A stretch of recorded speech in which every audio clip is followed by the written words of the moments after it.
విజయ్ ప్రసాద్ రెడ్డి గారు మత ప్రచారకుల మత బోధకుల? నేను మతాన్ని అసలు బోధించను, ఎక్కడ కూడా మతాన్ని ప్రచారం కూడా చేయను. మంచిని, నీతిని, బైబిల్లో ఉన్న ఏదైతే సత్యం ఉందో దాన్ని మాత్రమే నేను నా సభల్లో ప్రచారం చేస్తా. ఎవరింటికి నేను వెళ్ళను. సత్యం అని అంటే మీరు నమ్మిందే సత్యం అంతేనా? నా బైబిల్లో ఉన్న సత్యం, నేను నమ్మింది కాదు. నా బైబిల్లో ఏదైతే వ్రాయబడి యేసుప్రభువు నాకు బోధించాడో అది నేను నా సభల్లో మాత్రమే ప్రచారం చేస్తా తప్ప నేను ఎవరింటికి వెళ్ళను సుమా. అది ఎవరింటికి వెళ్ళి మీరు మా యేసుప్రభుని నమ్మండి అని నేను చెప్పను. అయితే మీరు మత ప్రచారం అని అడిగారు కదా, దీనికి ఒక చిన్న క్లారిటీ ఇస్తా. ఓకే. యాక్చువల్లీ చాలామంది ఏమంటారంటే మత ప్రచారం అవసరమా ఇక్కడ అని అడుగుతారు.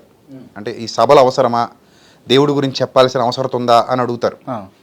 ఏదైనా సరే చెప్పకపోతే ఏది ప్రపంచానికి తెలియదు. చివరికి మనం పుట్టిన తర్వాత ఈయన మీ నాన్న అని అమ్మ చెప్పకపోతే మనకు నాన్న ఎవరో కూడా తెలియదు. ఇతడు మీ అన్న అని మనకు అమ్మ చెప్పకపోతే అన్న ఎవరో తెలియదు. మామయ్య, తమ్ముడు, ఇవన్నీ చిన్నప్పటి నుంచి మనం నేర్చుకుంటూ వచ్చాం.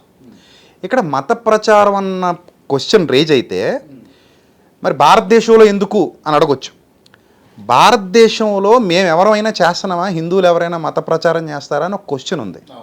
వీళ్ళు ఎందుకు చేస్తున్నారని.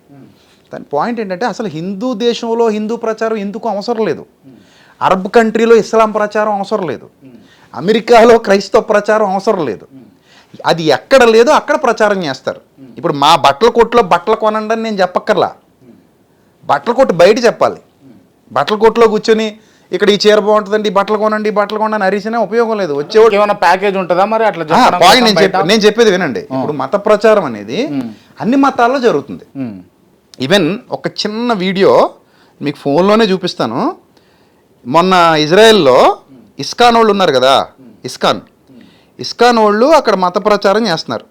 ఎక్కడికి వెళ్ళి? ఇజ్రాయెల్కి వెళ్ళి. వాళ్ళు మరి యాక్చువల్లీ మీరు వాళ్ళు ఇక్కడ చేయరు. అది ఇక్కడ చేస్తే ఒప్పుకోరు కదా. ఇక్కడ ఎందుకు చేస్తే ఒప్పుకోరంటే ఇక్కడ అవసరం లేదు. ఇక్కడ ఆల్రెడీ అందరూ హైందవులు కృష్ణుని నమ్ముతారు. కానీ అక్కడ ఇజ్రాయెల్లో కృష్ణుని నమ్మేవాళ్ళు లేరు.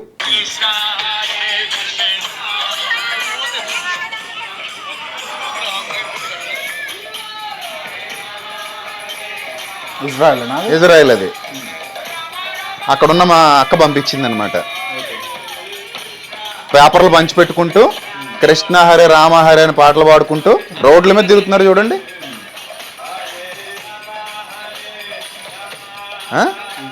ఇప్పుడు ఆడ తిరిగే తప్పంటారా మీరు? నేను తప్పనన్ను.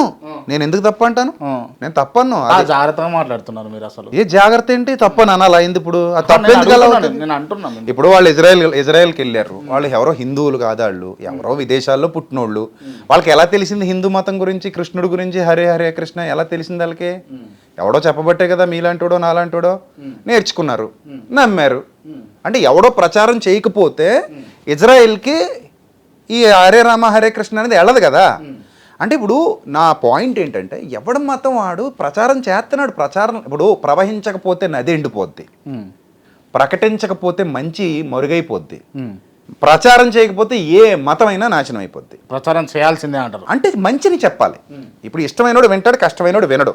నేనేమంటానంటే అంటే ప్రచారం చేసే హక్కు ఉన్నది కానీ బలవంతం చేసే హక్కు లేదు. అది ఎప్పుడూ లేదు, ఎవరికే లేదు. ఇప్పుడు బలవంతం చేస్తే ఖండించండి, ప్రచారం చేయడానికి కూడా ఖండించడం తప్పంటాను. Right, okay. నా పాయింట్ మీకు అర్థమైందా?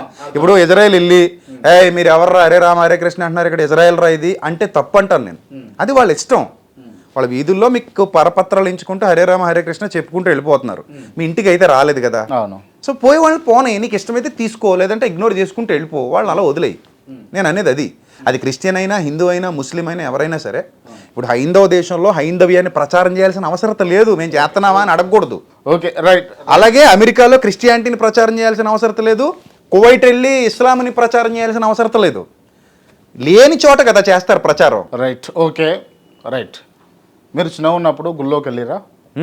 చిన్న ఉన్నప్పుడు మీరు గుళ్ళోకి వెళ్ళిరా? అయ్యో, ఎందుకు వెళ్ళలేదు? వెళ్ళిరా?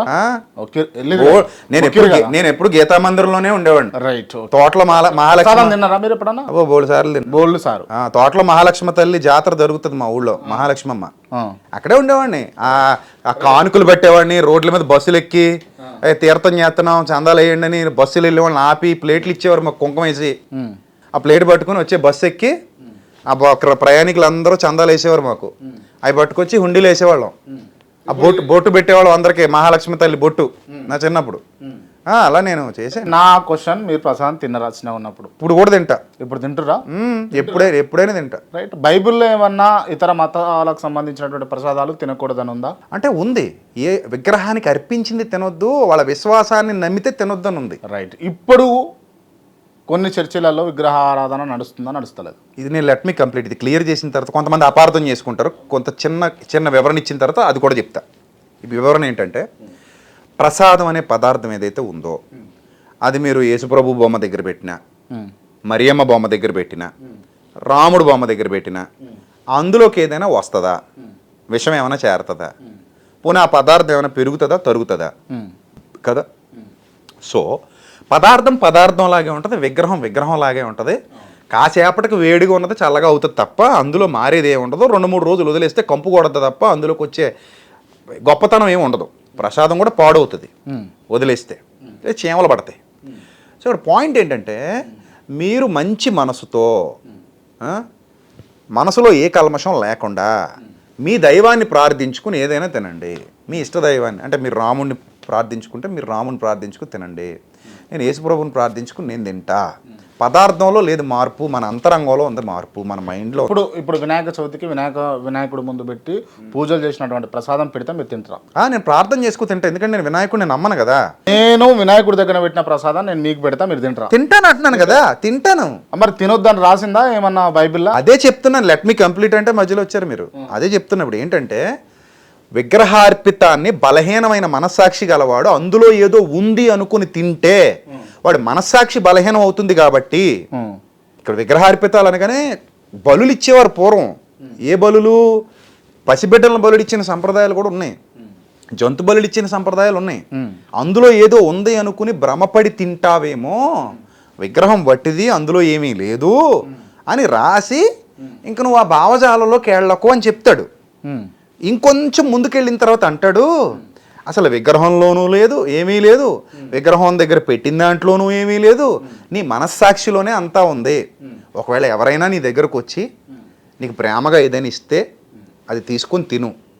అయ్యో ఇది మా విగ్రహానికి అర్పించింది రా, మరి నువ్వు నమ్ముతున్నావా మా విగ్రహాన్ని, తింటావా నువ్వు అని అంటే, వాడి మనస్సాక్షి నిమిత్తం, బలహీనుడైన వాడి మనస్సాక్షి నిమిత్తం నీ తినడం మానేస్తే మానే అన్నాడు. ఇప్పుడు బిలీఫ్ సిస్టమ్స్ ఎలా ఉంటాయంటే, శనివారం చాలామంది చికెన్ మటన్ తినరు హిందువుల్లో కూడా, అది బిలీఫ్. అది ఆ రోజు బలవంతంగా నువ్వు చికెన్ తినాలి అని నేను పెడితే అది రైటా? కాదు కదా. ఆ మనసులో బిలీఫ్ పెట్టేసుకున్నాడు కదా. అలాగే స్వామయ్య మాల్లో ఉండగా, దీక్షలో ఉండగా కూడా చాలామంది తినరు. వాళ్ళు దీక్ష పాటించినంతకాలం దూరంగా ఉంటారు. సో మనం బలవంత పెట్టకూడదు. అలాగే ఇక్కడ కూడా వాడికి ఆ పరిపక్వత రానంత వరకు ఇందులో ఏమీ లేదు, విగ్రహం వట్టిది, అది మనిషి తయారు చేసింది, మనమే ఆర్డర్ ఇచ్చి చేయించుకున్నాం, దాని ముందు పెట్టినంత మాత్రాన వేడి చల్లారద్ద తప్ప ఇందులోకి వచ్చేది ఏమి ఉండదు, ఇందులో ఏ అపవిత్రత లేదు, ఏమైనా ఉంటే ఇక్కడ ఉండాలి తప్ప ప్రసాదంలో ఏ అపవిత్రత లేదు, నువ్వు దేవుడికి ప్రార్థన చేసుకుని హ్యాపీగా తినేస్తే ఏం కాదు అనుకుంటే ఏమీ లేదు. ఇప్పుడు నేను అదే చెప్తున్నాను, నా చుట్టూ హైందవ సోదరులు ఉన్నారు, నా బంధువులు అందరూ వాళ్ళని ఇంటికి పిలుస్తారు, భోజనం తింటాం, కలిసిమెలిసి ఉంటాం, హ్యాపీగా ఉంటాం. నేను ఏదైనా పెడితే వాళ్ళు తింటారు, అంత అయిపోయింది. తిండికి భక్తికి సంబంధం లేదనేది నా వాదన. తినొచ్చు. ఇప్పుడు మరియమ్మ బొమ్మ దగ్గర పెట్టట్లేదా, మరి యేసుప్రభు బొమ్మ దగ్గర పెట్టట్లేదా? పెడుతున్నారు కదా. మరి అది ప్రసాదం కాదా, అది విగ్రహం కాదా? బాగా ఆలోచించండి. ఇప్పుడు మరియమ్మ బొమ్మ దగ్గర పెట్టిన దాంట్లో ఉన్న పవిత్రత ఏంటి, యేసుప్రభు బొమ్మ దగ్గర పెట్టిన అట్టిపండులో ఉన్న పవిత్రత ఏంటి, ఇప్పుడు రాముడు బొమ్మ దగ్గర పెట్టిన అట్టిపండులో ఉన్న అపవిత్రత ఏంటి? అది మీ మనస్సాక్షికి సంబంధించింది తప్ప పళ్ళన్నీ దేవుడు సృష్టించినవే కదా. ప్రకృతిలో ప్రతి పదార్థం పరమాత్మ సృష్టించిందే కదా. ఎవరి నమ్మకాలకు తగ్గట్టు పోతున్నారు వాళ్ళు, అవి మీ బిలీఫ్ సిస్టమ్స్ మీరు పెట్టుకున్నారు అవి. Right, okay. పదార్థంలో ఏ ప్రాబ్లం లేదనేది నా వాదన. విగ్రహ ఆరాధన చేయొచ్చా? బైబిల్లో ఉందా? చేయకూడదనే ఉంది. చేయకూడదని అసలు మరి కొన్ని విగ్రహాలలో, కొన్ని చర్చిలలో పెట్టారు, అదే అంటున్నారు కదా. అది పెట్టడం తప్పు అంటాను నేను. తప్పేనా? మరి ఏ చర్చ్ అయినా, ఓకే. అది ఇప్పుడు నేను పెట్టుకుంటా, నువ్వు ఎవడరా అడగడానికంటే మనం ఏమైనా అనగలమా? అంతే కదా. ఎందుకు ఈ విగ్రహాధారణ చేసి జనాలను తప్పుదోవ పట్టేయడమేనా ఒక రకంగా? తప్పుదోవ అంటే వాళ్ళ అంతే, వాళ్ళ అజ్ఞానం అనుకోవాలంతే. విగ్రహంలో ఏమీ లేదు. ఇప్పుడు యేసుప్రభు బొమ్మ పెట్టుకుంటే నీకేమి రాదు. యేసుప్రభువు చెప్పిన జ్ఞానం లోపల పెట్టుకో, నువ్వు మంచిగా మారుతావు. ఇప్పుడు అంతే కదా. ఇప్పుడు నేను పాయింట్ చెప్తా. స్కూల్ బుక్స్ ఇచ్చారు మనకి, బుక్స్ని ఎత్తి మీద పెట్టుకుని పూజ చేసుకుంటూ తిరిగితే ఎగ్జామ్స్లో పాస్ అవుతామా? కారు. బుక్స్లోనే చదివితే ఎగ్జామ్స్లో పాస్ అవుతావా? చదివితే కదా. ఆ బుక్లో ఉన్నది బుర్రకు ఎక్కించుకుంటే పాస్ అవుతాం. బుక్ని ముందు పెట్టుకుని దానికి హారతలు ఇచ్చి పూజలు చేస్తే దానివల్ల నీకు ఏ ఉపయోగం వచ్చి సావదు, ఏ విగ్రహం అయినా సరే.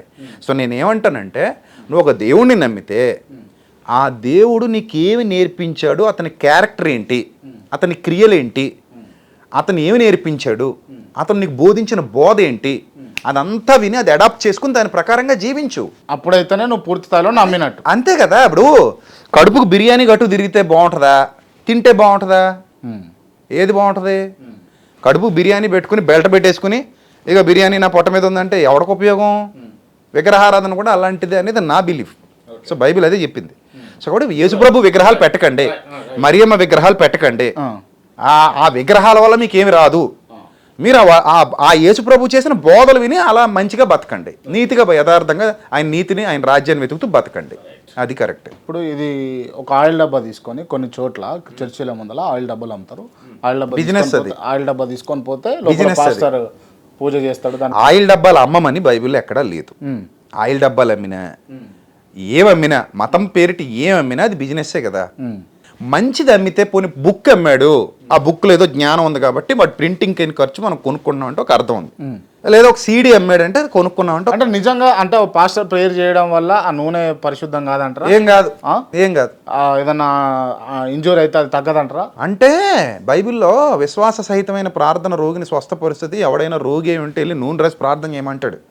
2000 సంవత్సరాల క్రిందట నాటు వైద్యం అమల్లో ఉండేది. లోక అనే వైద్యుడు కూడా ఉండేవాడు అప్పటికి, సువార్థికుల్లో ఆయన కూడా ఒక ఆయన. ఓకే. 2000 సంవత్సరాల కిందట ప్రపంచం అంతా కూడా నాటు వైద్యం ఉంది అమల్లో. సొలొమోన్ అనే ఆయన వైద్యానికి సంబంధించి ఎన్నో పుస్తకాలు రాస్తే భూలోకంలో ఉన్న రాజులందరూ వెళ్ళి ఆయన దగ్గర కాపీ చేసుకుని బుక్స్ పట్టుకెళ్ళారని కూడా ఎవిడెన్స్ ఉంది బైబిల్లో. సో ఆ ఆయుర్వేద వైద్యం, ఆయుర్వేద జీవన విజ్ఞానంలో నూనెలు భాగాలు. ఇప్పటికీ మీరు కేరళ వెళ్తే కేరళలో చాలా రకాల నూనెలు ఉంటాయి, వాటిని వైద్యానికి వాడుతుంటారు. సో మెడికల్ వాల్యూస్ ఉన్నటువంటి నూనె ఒక రోగికి రాసి, అంటే దాని అర్థం ఏంటంటే నవేడేస్ మనం దాన్ని ఎలా తీసుకోవాలంటే, ఒక వ్యక్తికి ఒంట్లో బాగాలేదు, ట్యాబ్లెట్ ఇచ్చి ప్రేయర్ చేయి. దాన్ని వీళ్ళు ఎలా అర్థం చేసుకున్నారంటే సంవత్సరాలు గడిచిపోతున్నా ఇంకా నూనె మీదే డిపెండ్ అయ్యారు. ఇంకో పాయింట్ ఏంటంటే ఇజ్రాయెల్లో కానీ యేసుప్రభు పుట్టిన ప్రాంతాల్లో కానీ కొబ్బరి నూనె దొరకదు, అసలు కొబ్బరి చెట్లు ఉండవు అక్కడ. అక్కడ ఒలేవ నూనె ఫేమస్, చాలా ఔషధ గుణాలు ఉన్నది ఒలేవ నూనె. ఇప్పటికీ ఆలివ్ ఆయిల్ అంటే కాస్ట్లీ కూడా, బయట చాలా కాస్ట్లీ, మనం వంటకు వాడదామన్నా చాలా కాస్ట్లీ ఆయిల్ అది. సో ఆలివ్ ఆయిల్ రాసి కొన్ని వ్యాధులు తగ్గించేవారు. అక్కడ ఆలివ్ ఆయిల్ గురించి చెప్తే వీళ్ళు కొబ్బరి నూనె వ్యాపారాలు మొదలెట్టారు. దొంగలు చాలా మంది క్రిస్టియానిటీలో, దొంగలు, మోసగాళ్ళు. దొంగ అంటే దోచుకునేవాడినే కదా దొంగ అంటారు, అదే బూత్ కాదు కదా. ఫర్ యువర్ ఇన్ఫర్మేషన్, మీరు అని బూత్ అంటారు దాన్ని. దొంగని ఎవరిని అంటారు? దొంగతనం చేసేవాళ్ళని, దోచుకునేవాడిని దొంగ అంటారు. కొబ్బరి నూనె అమ్మి బిలీఫ్ సిస్టంలో లేకపోయినా దోచుకునేవాడిని మరి దొంగ అనకపోతే ఏమనాలి? అంతే కదా మరి. అందుకని దొంగలనే అనాలి, మోసగాళ్ళని కూడా అనొచ్చు. ఈ అట్టిపళ్ళు తింటే కొడుకులు బిడ్డలు పుట్టే కాన్సెప్ట్ మొన్నటిదాకా చిత్తకొట్టి చెవులు మూసాం కదా. అట్టిపళ్ళు తింటే కొడుకులు పెట్టరు, బెడ్లో పుట్టరు, ఎవరో పుట్టరు అన్న ఉట్టి మాటలు, అవి గాలి మాటలు. రైట్. తీసుకునేటోళ్ళు ఎవ్వరికి కూడా ఈ అరటిపండులోకి అభిషేకం వస్తుంది అంటాడు దొంగ, మోసగాడు. అరటిపండులోకి ఏ అభిషేకం వస్తుందని బైబిల్ ఎక్కడ లేదు. అభిషేకం అనేది మనలో ఉంటుందని చెప్పాడు తప్ప అరటిపళ్ళలోంచి వస్తుందని లేదు. అలాగే నూనెలోంచి అభిషేకం వస్తుందని కూడా బైబిల్ ఎక్కడ లేదు. అసలు నూనెలోంచి అభిషేకం వస్తుందన్న పదమే లేదు. యోహాన్ గారు రాసిన మొదటి పత్రికలో మీకు పరిశుద్ధాత్ముడి అభిషేకం ఉంటుందని చెప్పాడు తప్ప నూనె అభిషేకాలు, అట్టిపండులోకి అభిషేకాలు వెళ్ళటాలు, యాపిల్ పండులోకి వెళ్ళటాలు, ఇవన్నీ అబద్ధాలు, మోసాలు. వాటిని నమ్మకూడదు. తెలివి ఉండాలి జనాల్లో. రైట్. ఈ సిగాల కాన్సెప్ట్ ఎక్కడదన్నా మామూలుగా హిందూ ధర్మం ప్రకారం, హిందూ ఆచారాల ప్రకారం నేను చూసిన డప్పులు కొడితే సిగాలు ఊగుతారు, పూనకాలు. అది మీకు మానసిక శాస్త్రం ప్రకారంగా కూడా మ్యూజిక్, మంచి మ్యూజిక్ ప్లే అవుతుంటే మన కాలు ఏమవుతుంది? ఊగుతుందా? ఎలా ఊగుతుంది అది? సో అంటే ఇప్పుడు మానసిక శాస్త్రం ప్రకారంగా కూడా దానికి అదొక వ్యాధి. అదొక వ్యాధి. ఎప్పుడైతే గట్టిగా డప్పులు కొట్టేస్తారో ఇంకా వాళ్ళు వైబ్రేట్ అయిపోయి వాళ్ళకి ఏదో తెలియని శక్తి ఆవహించేసిందని ఇంకా చెప్పేస్తుంటారు. అప్పుడప్పుడు టీవీ 9లో కూడా ఒక ఆవిడని చూపిస్తుంటారు, పాప ఆవిడ ఏదో చెప్పేద్ది, ఇక్కడ ఏదో భవిష్యాలు చెప్పేస్తుంటారు, వాళ్ళు కూడా ట్రోల్ చేస్తుంటారు. సో అలాంటి వాళ్ళు ఇక్కడ కూడా ఉన్నారు. రైట్. అంటే ఆడనన్న శబ్దాలు వస్తే వైబ్రేట్ అవుతాం. మామూలుగా సాంగ్ వచ్చినప్పుడు కూడా నేను అయితే వైబ్రేట్, మీరు కూడా అవుతారు వైబ్రేట్. సో దాంట్లో తారతమ్యాలు లేవు. ఇక్కడ సౌండ్లు వచ్చినాయి కాబట్టి వీళ్ళు అయ్యారు. కానీ వచ్చాడు వచ్చాడు వచ్చాడు అనగానే అక్కడ ఊగిపోతుంటది, షేక్ అవుతా ఉంటది. అదే నేను అంటున్నాను, ట్రాన్స్. డప్పు కొట్టినంత సేపే అక్కడ దేవుడు కనబడతాడు, డప్పు ఆపేస్తే దేవుడు ఆగిపోతాడు. ఆ సిస్టమ్ బైబిల్లో లేదు, నేను అదే చెప్తా. అంటే ఒక పాస్టర్ అయ్యిండు, ఒక అక్కడ ఉన్నటువంటి అబ్బాయినో అమ్మాయినో లేకపోతే అక్కడ ఉన్న పర్సన్ ఎవరైతే ఉంటారో వాళ్ళని ప్రభావితం చేస్తుంటారు కదా, మాటలతోటి ప్రభావితం చేస్తుంటారు కదా. నేను ఒక రకంగా హిప్నటైజ్ అంటారు, అంతే కదా. మరి హిప్నటిజమే కదా. ఇప్పుడు దానిలో నిజం లేదు. శబ్దం ఉంటే దేవుడు వచ్చి, శబ్దం ఆగిపోయిన తర్వాత దేవుడు వెళ్ళిపోతున్నాడు, నీరసాలు వచ్చేస్తున్నాయి అంటే అది బిబ్లికల్గా లేదు అసలు, ఎక్కడ బైబిల్లో లేదు అలాగా. మీరు ఒక చోట మనుషులు కూర్చోబెట్టి గట్టిగా సౌండ్లు చేయండి, వాళ్ళకు ఉద్రేకం రప్పించండి, ట్రాన్స్లోకి తీసుకెళ్ళిపోండి, ఆ తర్వాత నీరసం వచ్చి పడిపోతారు, అది లేదు అసలు బైబిల్లో. ఓకే, అది ఎక్కడ జరిగినా చీటింగే, ప్రతి చోట ఉన్నాయి అవి. ఇప్పుడు మేము చిన్నప్పుడు సంబరాలకు వెళ్ళేవాళ్ళం, మాకు వీరభద్రుడి సంబరాలు జరిగేవి, గట్టిగా డప్పులు కొట్టేవారు. ఆ సంబరాల్లో ఎవరొకరికి పూనకాలు వచ్చేసి వీరభద్రుడి పూనాడు అనేవారు, దాన్ని అందరూ నమ్మేవారు, మా వాళ్ళు అందరూ, మేము గౌరవించేవాళ్ళం అంతే. ఇక్కడ కూడా సేమ్ అదే జరుగుతుంది, ఏం తేడా ఏమీ లేదు. గట్టి కొట్టేస్తారు, డప్పులు కొట్టేస్తారు, వాళ్ళు ఎగురుతుంటే అదిగో దేవుడు వచ్చేసాడు అంటారు. ఓకే, మీరు కొత్త నిబంధన నమ్ముతారా పాత నిబంధన నమ్ముతారా? మీరు అంటే నేను ఫాలో అయ్యేది కొత్త నిబంధన. పాత నిబంధనని ఒక లింక్ డాక్యుమెంట్లో తీసుకుంటాం. పాత నిబంధన అనేది లింక్ డాక్యుమెంట్, యూదులకు రాయబడింది. అది లింక్ డాక్యుమెంట్ ఎందుకంటే అందులో కూడా సత్యం ఉంది, అందులో కూడా చాలా లోతైన సంగతులు ఉన్నాయి. అంటే యేసుప్రభు వారు రాబోతున్నారన్న ప్రవచనాలన్నీ పాత నిబంధనలు ఉంటాయి. అది ఇది నా రక్తం వలన క్రొత్త నిబంధన, ఇక మీదట మీరు దీన్ని ఫాలో అవ్వాలని చెప్పి నూతన నిబంధన యేసుప్రభు వారు ఇవ్వడం జరిగింది. ఓల్డ్ టెస్ట్మెంట్, న్యూ టెస్ట్మెంట్ అదనమాట. ఓకే, ఇప్పుడు పాత నిబంధన కొత్త నిబంధన కలిపిర్రా? కలపకపోతే తెలియదు కదా, ఓల్డ్ డాక్యుమెంట్ ఉంటేనే కదా న్యూ డాక్యుమెంట్ గురించి మనకు పూర్తి అవగాహన వస్తుంది. ఇప్పుడు కలిపి దాన్ని ఏమంటారు? ఇప్పుడు కలిపిన దాన్ని ఏమన్నారు? పరిశుద్ధ గ్రంథం అంటే ఏంటిదన్నా? అంతే, బైబిల్ పేరు పరిశుద్ధ గ్రంథం. బైబిల్లో ఉండేది ఏంది అసలు? అంటే బైబిల్లో ఉండేది అంటే కొత్త నిబంధన ఉంటుందా పాత నిబంధన ఉంటుందా? రెండు ఉంటాయి. 66 పుస్తకాలు ఉంటాయి. ఈ 66 పుస్తకాల్లో కూడా దేవుని యొక్క పరిపూర్ణ చిత్తం ఉంటుంది. అంటే ఎలా పాత హిస్టరీ ఉంటుంది, ఓల్డ్ హిస్టరీ. ప్రపంచాన్ని 4 సామ్రాజ్యాలు పరిపాలించని. ఫస్ట్ది బ్యాబిలోనియన్, రెండోది మెడిటేరియన్ మహాసామ్రాజ్యం, మూడోది గ్రీక్, నాలుగోది రోమన్ ఎంపైరిజం. ఈ హిస్టరీ అంతా బైబిల్లో ఉంటుంది. ఓకే, రాజుల చరిత్రతో సహా బైబిల్లో ఉంటుంది, అందరిది ఉంటుంది. ఓకే, అంటే అలా కృష్ణుడు లేకపోతే రాముడు వీళ్ళు వస్తారా? అది హిస్టరీ కాదు కదా, రారు అది పురాణాలు కదా. మరి అది హిస్టరీలో కనబడలేదు, నేను చదివినప్పుడు కనపడలేదు. అంటే బైబుల్ను నమ్మి బైబిల్ను అడ్డం పెట్టి మోసాలు చేసేటోళ్లకు విజయప్రసాద్ రెడ్డి ఏం చెప్తాడు? జనానికి చెప్తాను, వాళ్ళకి చెప్పను. వాళ్ళు మోసగాళ్ళు, నమ్మకండి అని చెప్తాను. ఆ క్రమంలో వాళ్ళ అనుచరులందరూ నన్ను వ్యతిరేకిస్తారు. బట్ ఐ డోంట్ కేర్, నన్ను నమ్మేవాళ్ళు చాలామంది ఉన్నారు. ఈ మధ్య కాలంలో కూడా చాలామంది రియలైజ్ అవుతున్నారు. నేనేమంటానంటే, నా సిద్ధాంతం ఏంటంటే, ఎవరిని మోసం చేయకండి, ఉన్నది ఉన్నట్టుగా బోధించండి. మీకు బైబిల్ గ్రంథంలో ఏది సత్యం అనిపిస్తే అది చెప్పండి. మంచిని పెంచండి, మానవత్వాన్ని పెంచండి, అంటరానితనాన్ని నిర్మూలించండి. యేసుప్రభు వారి బోధనలో అది ఎక్కువ చేశారు. సమరయుల్ని చాలా హీనంగా చూసేవారు, దగ్గరకు కూడా రానిచ్చేవారు కాదు. వాళ్ళతో భోజనాలు చేయరు, వాళ్ళని ముట్టుకోరు, మన ఏరియాకి రాకూడదు వాళ్ళు. అంటే పూర్వం భారతదేశంలో ఎలాంటి అసమానత అయితే ఉందో, అంబేద్కర్ గారు దేన్నైతే వ్యతిరేకిస్తూ పుస్తకాలు రాశారో, పోరాటం చేశారో, పెరియార్ లాంటి వాళ్ళు దేనికోసం అయితే పోరాటం చేశారో, అలాంటి భావజాలం అక్కడ కూడా ఉండేది. సో ఆయన ఎంటర్ అయిన తర్వాత ఆయన సమరయుల్ని గొప్పగా చూపించి మంచి సమరయుని ఉపమానం చెప్తారు. మంచి సమరయుని ఉపమానం అని బైబిల్లో ఉంటుంది. గుడ్ సమారిటన్ అని స్టోరీ మీకు పుస్తకాల్లో కూడా ఉంటుంది. ఓకే, చాలామంది దాన్ని పుస్తకాల్లో కూడా రాశారు. సో అతను ఎవరు నిజమైన వ్యక్తిత్వం, నిజమైన ప్రేమికుడు ఎవరు, నిజమైన యథార్థవంతుడు ఎవరు, నిజమైన పొరుగువాడు ఎవరనే క్వశ్చన్ చేస్తూ అక్కడున్న శాస్త్రులు పరిశీలనలు పెద్దోళ్ళుగా ఫీల్ అవుతున్న వాళ్ళు చెప్తాడనమాట. పక్కోడికి సాయం చేసినోడే మంచోడు, గొప్పోడు, నిన్ను వలే నీ పొరుగువాడిని ప్రేమించు అని చెప్తాడు. అంతే తప్ప నా మతం కోసం నిన్ను చంపేస్తా, నా మతమే ఉండాలి, నా మతమే గొప్పదే, మిగిలిన మతాల వాళ్ళు ఉండకూడదు, వాళ్ళని చంపేయాలి, పొడి చేయాలి, ఈ దరిద్ర భావజాలం ఉగ్రవాద భావజాలం. నీ మతంలో వాళ్ళలో మంచిని పెంచలేకపోతున్నావు అంటే you are a failure candidate. నీ మతం వాళ్ళను సంస్కరించకుండా వాళ్ళ దగ్గర డబ్బు కొట్టేస్తున్నావంటే నువ్వు ఒక దొంగవి, దుర్మార్గుడివి, నీచుడివి, నువ్వు ఏ మతస్థుడివైనా సరే. వాళ్ళలో మంచి మంచి వ్యక్తిత్వాన్ని సంతరించుకునేలా బోధించు, సంస్కరించు, ఉద్ధరించు, మంచి సమాజాన్ని నిర్మించు, మంచి ఆలోచనలు అందించు. ఇది నా భావజాలం. తప్పు చేస్తే ఎవరినైనా ఖండిస్తా, అది ఎవరైనా సరే, వాళ్ళు ఎంత పెద్దోళ్ళైనా, ఎంత పెద్ద బోధకుడైనా, ఎంత పెద్దోడైనా నేను మాట్లాడతాను. రైట్. కల్వరి సతీష్ గొప్ప బోధకుడా? నా దృష్టిలో కాదు. కల్వరి సతీష్ గొప్ప బోధకుడా? నా దృష్టిలో కాదు.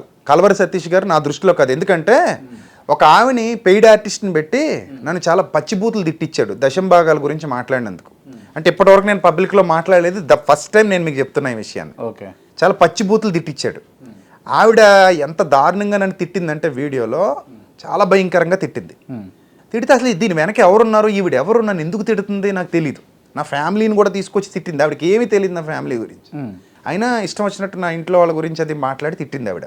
తిట్టిన తర్వాత ఇంతకీ ఎవరున్నారు దీని వెనక నాకు అర్థం కాల. సతీష్ కుమార్ ఛానల్లో కమ్యూనిటీలో పోస్ట్ చేశారు ఈ వీడియోని. ఓకే, పోస్ట్ చేస్తే అరే అనుకునే లోపు తీసేశారు. నేను స్క్రీన్ షాట్ కొట్టాను, అది ఆ పాత మొబైల్లో ఉంటుంది, చూపిద్దాను మీకు. అది స్క్రీన్ షాట్ తీశాను నేను చాలా సంవత్సరాల కిందట, ఇది 4-5 ఇయర్స్ అవుతుంది. ఓకే, అప్పుడు తర్వాత తీసేశారు, సతీష్ కుమార్ ఛానల్లోంచి తీసేశారు, కలవరి సతీష్ కుమార్ హైదరాబాద్. తీసేస్తే ఇతనేమైనా చేయించాడా అని నాకు డౌట్ అయితే ఉండేది మనసులో. సరే ఈవిడ ఎవరైనా భవిష్యత్తులో కనబడితే ఈవిడ మాట్లాడదాం అని అనుకున్నాను. కొన్నాళ్ళ తర్వాత ఆవిడే మా మినిస్ట్రీ నెంబర్కి ఫోన్ చేసింది. వేరేది రివీల్ చేయను, నా దగ్గర ఇప్పటికీ ఆడియో రికార్డింగ్ కూడా ఉంది, ఓకే, ఎవిడెన్స్ ఉంది. ఎవిడెన్స్ లేకుండా నేను ఏది మాట్లాడను.